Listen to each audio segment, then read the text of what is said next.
We just finished up a meeting, discussion about the National Flood Insurance Program and specifically what's coming out with this new program called Risk Rating 2.0. This is something that FEMA has put out as part of the National Flood Insurance Program that's going to have some very devastating impacts all throughout the country, but especially in South Louisiana if it's carried out.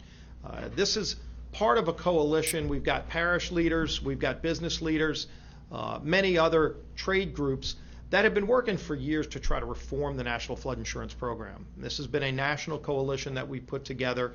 I've worked with many of my colleagues, Republican and Democrat in Washington, to try to get long-term reforms to the NFIP program so that it's sustainable for families, it works for the taxpayers of the nation, but it also provides the needed flood insurance for communities who have no other option. And so as we're looking at this latest round of Risk Rating 2.0 that's coming out, the premiums that families are starting to face are just devastating, and they're not sustainable. And as we talked about this with people here in South Louisiana who've been working on this for a long time, one of the things that I think is the most frustrating and disappointing is that you can't get any real answers from FEMA on how they came to the methodology to give people rate increases that maybe today are paying $500 a year, now will be faced with a $5,000 or more bill from NFIP just for flood insurance. The fact that FEMA can't even tell you how they're basing those decisions. There is no transparency with this program. We have been pushing, many of us in Congress, to stop Risk Rating 2.0 from taking effect.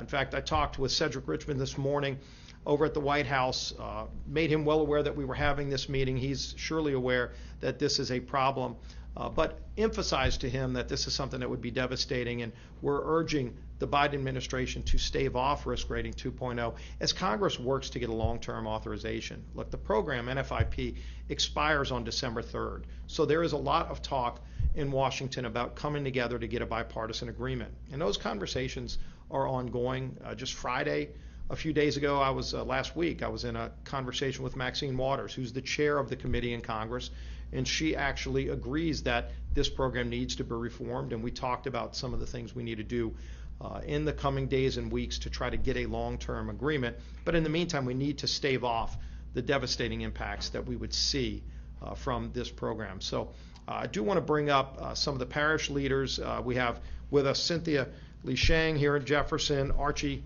Chasson from Lafourche Parish President, Mike Cooper, St. Tammany Parish President, Kirk Lapine, Plaquemines Parish President. We also have Michael Heck from Gino Inc. And we have two men who have run levee boards down in Terrebonne and Lafourche, done a phenomenal job running levee systems.